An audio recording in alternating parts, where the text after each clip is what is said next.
সুপ্রভাত বন্ধুরা, সবাই কেমন আছো? অনুষ্ঠান বাড়ির কাজ শুরু। তো আমার ছেলের পৈতে আর বেশি দিন দেরি নেই, মাত্র হাতে ওই 2 দিন মতো আছে। তো ভাবলাম যে সকাল সকাল উঠে ঝাড়াঝুড়িগুলো শুরু করে দিই। এখন বাজে ওই সকাল 6:40 এরকম।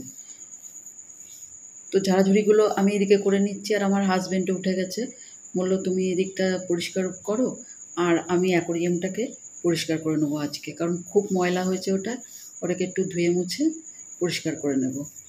তো নিচে দেখলাম অ্যাকোরিয়ামটা রয়েছে, যেটা খোলা প্ল্যান্টেড অ্যাকোরিয়াম, ওটাতে নোংরা পড়বে, তাই আমি না এই একটা কাপড় নিয়ে ওটা দিয়েই পরিষ্কার করে নিচ্ছি ধুলোগুলোকে। তো আমি উঠেছি, হাজব্যান্ডও উঠে গেছে। তো আমি ভাবলাম যে ঝাড়াঝুড়িটা খানিকটা এগিয়ে নিই, তারপরে বরং শান্তিতে বসে চাটা খাবো। আর এখানে টেবিলের ওপর নতুন এই টেবিল ক্লথটা পাতলাম, আর আমার হাজব্যান্ড এর মধ্যেই অ্যাকোরিয়ামটাকে পরিষ্কার করে নিয়েছে। আর এদিকে আমি বিছানার চাদরটাও পেতে নিয়েছি। এই গাছে অনেক দিন পর একটা লাল জবা ফুটেছে। বেশ কয়েকদিন ধরে বৃষ্টি হচ্ছিল, তো অনেকদিন পর বেশ আজকে একটু রোদ ঝলমলে দিন দেখতে পেলাম। আর এখানে গাছটাতে একটা হলুদ ফুলও ফুটেছে। বেশ কয়েকদিন ধরে এই গাছটাতে না 3-4টে করে হলুদ ফুল ফুটছে। আজকে দেখছি একটাই ফুটেছে। বেশ ভালো লাগছে। রোদের মুখ না দেখতে পেলে না কেমন যেন লাগে, যদিও বর্ষাকাল, বৃষ্টির দরকার। ঘরে ঢুকলাম, চাটা হয়ে গেছে, আর ওষুধ খাচ্ছি এখন। পায়ের গোড়ালিতে ভীষণ ব্যথা, এই ওষুধটা এখন জলে মিশিয়ে খেতে হবে। পায়ের গোড়ালিতে বেশ কয়েকদিন ধরে ব্যথা ভোগ করছিলাম, তো ঘরের কাজও সম্পূর্ণ করে উঠতে পারছি না, মানে এতটাই যন্ত্রণা। তো ব্যথার ওষুধ খাচ্ছি আর কাজ করছি। তো কালকে ডাক্তার দেখিয়ে এসেছি, তো ডাক্তারের ওষুধ দিয়েছে। সবাই বলল যে অ্যালোপ্যাথিক দেখাতে মানা করলো অনেকেই, যে আবার কি কাটাকুটি করতে হয় নাকি।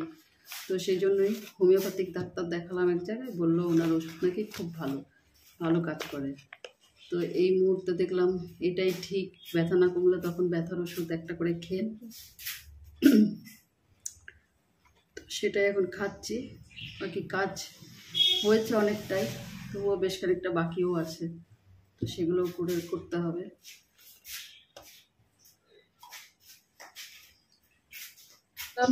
মোটামুটি গুছিয়ে নিয়েছি, এগুলো এখনো সব বাকি আছে গুছাবো। আজকে ছেলের আবার ফিজিক্যাল সায়েন্স পরীক্ষা আছে, তো ও যাচ্ছে এখন পরীক্ষা দিতে।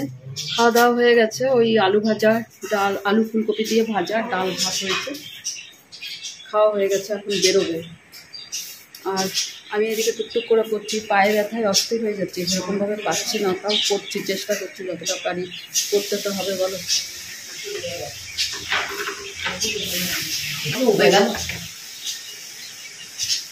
ছেলে এখন যাচ্ছে পরীক্ষা দিতে। ওই যে মাম্মাকে প্রণাম হলো। এই জন্য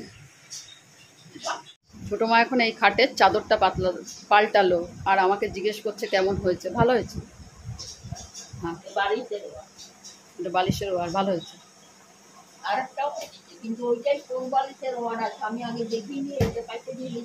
ঠিক আছে,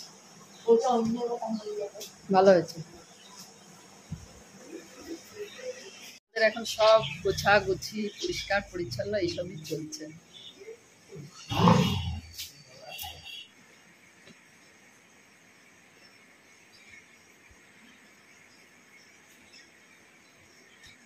চলো।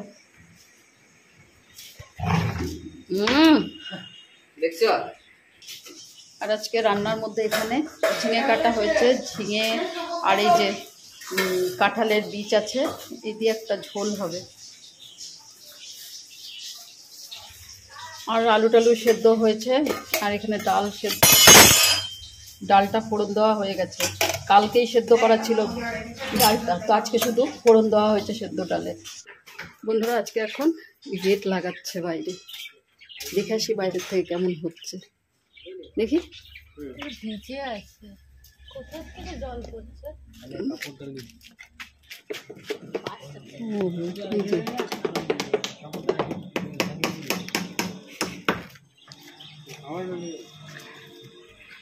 ওখানে গেটটা হচ্ছে লাগানো, আর আজকে যেহেতু সোমবার কিচ্ছু হয়নি এখনো পর্যন্ত, আমি খাবারই ভিজাইনি, সাবুটা দেখি ভিজিয়ে। আর এখন বেলা 11:30 বোধহয় বাজে। বাইরে গেটটা লাগানো হয়েছে, তাই আমার মেয়ে ঠাম্মা, মাম্মাম, দাদা সবাইকে ডেকে নিয়ে যাচ্ছে দেখাবে বলে। তো ঠাম্মাকে হাত ধরে নিয়ে গেল, কারণ মা বা আমার খুড়শ্বশুর খুড়শাশুড়ি কেউই না, ওরা বেশি সিঁড়ি ওঠানামা করতে পারে না। তো মেয়ে হাত ধরে নিয়ে গেল, এরপরে ওদের সিঁড়ি ধরে নামাবে, দেখাবে। এই যে বয়স্ক মানুষগুলো, এগুলো বেঁচে আছে বলেই না আমরা অনেকটা স্বস্তি বোধ করি, কারণ মনে হয় এরাই যেন বটগাছের মতো আমাদের পাশে দাঁড়িয়ে আছে, আর আমরা যেন সেই ছত্রছায়ার মধ্যে শান্তিতে নিঃশ্বাস নিচ্ছি। এরা যদি বলে যে হ্যাঁ এটা ভালো বা এটা ঠিক, তবে মনে হয় সত্যিই যেন এটা ঠিক। অনেকেই বলে বেশি বয়স পর্যন্ত বেঁচে থাকা ভালো না, কিন্তু আমার মনে হয় একদিন না একদিন তো মৃত্যু হবেই। কিন্তু এই বয়স্ক মানুষগুলো যতদিন বেঁচে থাকে ততদিন যেন আমাদের ঠিক ভুল বিচারটা করে দেওয়ার মতো পাশে কেউ আছে। তো দেখে নিল বাইরেটা, দেখে তো সবাই খুব খুশি। মেয়ে তো মানে আনন্দে লাফালাফি শুরু করে দিয়েছে। এরপরে ওই যে ঠাম্মা, মাম্মাম সবাইকে হাত ধরে ধরে তুলছে। মা তো একদম সিঁড়ি দিয়ে ওঠানামা করতেই পারে না। তো মেয়ে বেশ বকাবকি করছে যে বয়স হয়েছে, এখন একটু বাইরে বেরোতে হয়, এক্সারসাইজ করতে হয়, তোমরা তো কিচ্ছু করো না। খুড়শ্বশুর তাও মাঝে মধ্যে বাইরে বেরোয়। এরপর আমি এসে ফ্রিজটা পরিষ্কার করার ব্যবস্থা করছি। ফ্রিজটাকে পরিষ্কার করে নিয়ে তারপরে এই টাওয়ালটা ফ্রিজের মাথায় পেতে দেব। আর এখানে এটা হচ্ছে ওই অ্যাকোরিয়ামগুলো আছে ওরই সুইচ বোর্ডটা। তো আগের দিন আমি ফ্রিজটাকে বন্ধ রেখেছিলাম, তো সমস্ত বরফ গলে গেছে। আর অনেক দিন পরিষ্কার করা হয়নি বলেই দেখেছো বন্ধুরা কীরকম ময়লা হয়েছে। আর ওপরটা এই যে ফ্রিজের মাথার উপরে যে রাবারটা থাকে না, ওইটা কীরকম ময়লা হয়েছে, বেশ ধুলো জমেছে, কালো হয়ে গেছে। তো আমি এখানে একটু খাবার সোডা দিয়ে রেখে দেবো, ঘন্টাখানেক থাকলেই তারপরে যদি এটাকে একটু ভিজে কাপড় দিয়ে মুছে দিই তো পরিষ্কার হয়ে যাবে। আগের দিন রাতে যদি দিয়ে রাখতাম তো ভালো হতো, তো এখনও দিয়ে রাখলে হবে। দিয়ে রেখে তারপরে আমি ফ্রিজের বাকি জিনিসগুলো ধোয়া মোছা করে নেবো। ততক্ষণে এটা একটু ভিজবে, তারপরে আমি এটা শুকনো ন্যাকড়া দিয়ে পরিষ্কার করে নেব। প্রথমে অবশ্যই ভিজে ন্যাকড়া দিয়ে পরিষ্কার করতে হবে। তো যে ভিজে একটা গেঞ্জির কাপড় দিয়ে মুছে নিলাম। দেখো কীরকম নোংরা। ভিজে কাপড় দিয়ে মুছলে নোংরাটা প্রথমে উঠে যাবে, তারপরে একটু শুকনো কাপড় ডলে মুছে নিতে হবে। তো এইভাবে আমি গোটা ফ্রিজটাকে পরিষ্কার করে নিয়েছি। তো এই দেখো বন্ধুরা, আমি ফ্রিজটাকে খুব ভালো করে পরিষ্কার করে নিয়েছি।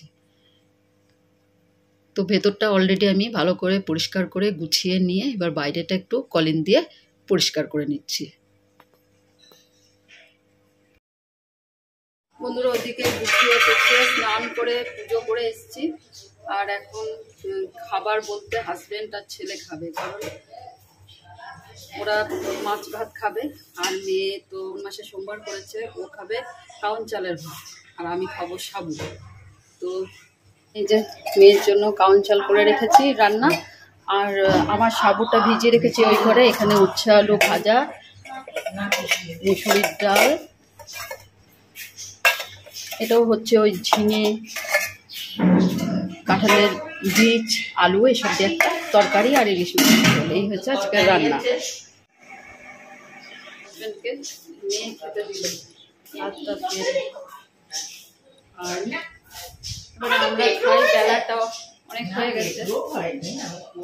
চলো বন্ধুরা, এখন এই যে সব ভিজিয়ে রেখেছি, এবার আমরা খাবো।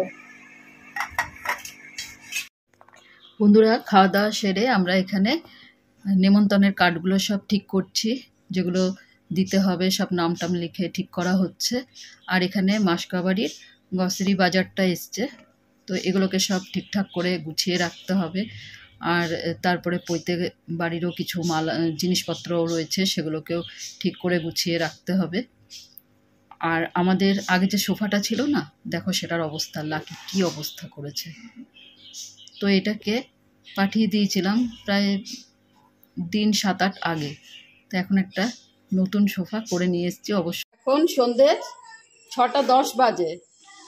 তো দুপুরবেলায় খাওয়া দাওয়া করে একটু রেস্ট নিয়েছিলাম, বসেছিলাম আর কি। আমার মা এসেছে আজকে ওই সকাল 11টা সাড়ে 11টার দিকে। তারপরে খাওয়া দাওয়া করে যাই হোক একটু বসে সবাই গল্প করছিলাম। আর 4:30টার সময় গেছিলাম বাজার গিয়ে কিছু কেনাকাটা হলো। আর দেখো এক হাতে কাটতেও পাচ্ছি না, ছোলা ভাজার প্যাকেট নিয়ে এসেছি, মেয়ে খাবে। তো যাই হোক এবার কাটতে পেরেছি। খানিকটা ঢাললাম, বাকিটা রেখে দিলাম, কারণ বর্ষাকাল তো সব একসাথে ঢেলে রাখলে নরম হয়ে যেতে পারে। চাল দিয়ে ছোলা ভাজা খেতে বেশ ভালোই লাগে। ছিলাম বাজারে, ছিল যেগুলো বাকি ছিল সেগুলো করে আনলাম। এই 1-8 দিন করেই বাজারে যাওয়া সেই কেনাকাটা হচ্ছে। এই যে কালকে পরীক্ষা, আর এই যে পড়াশোনা হচ্ছে। যাই হোক বন্ধুরা, এখানে বাজার গেছিলাম, তো বাজারে এই যে ছেলের গায়ে মানে আইবুড়ো ভাত, এই যে পাঞ্জাবি পায়জামা এগুলো কিনেছি। আর এখানে সোফার কাভার কিনেছি। আর এই দেখো সমস্ত আয়রন করে রেখে দিয়েছি, এত জামা কাপড় এই যে সব আয়রন করে রেখেছি। এগুলোকে সব আলমারিটাকে গুছাবো ভালো করে। আর দেখবে আমার আলমারির কি অবস্থা হয়ে আছে, এই দেখো আমার আলমারির অবস্থা। এখন এগুলোকে সব গুছাতে হবে। আর বন্ধুরা, এই যে আমাদের নতুন সোফা, এটাকে চাদর দিয়ে ঢেকে রেখেছি, কারণ ওই যে বললাম এর যে কাভারটা সেটা আনতে গেছিলাম বাজারে।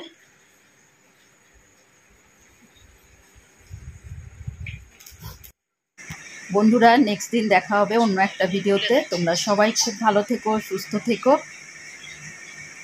শুভরাত্রি, টাটা।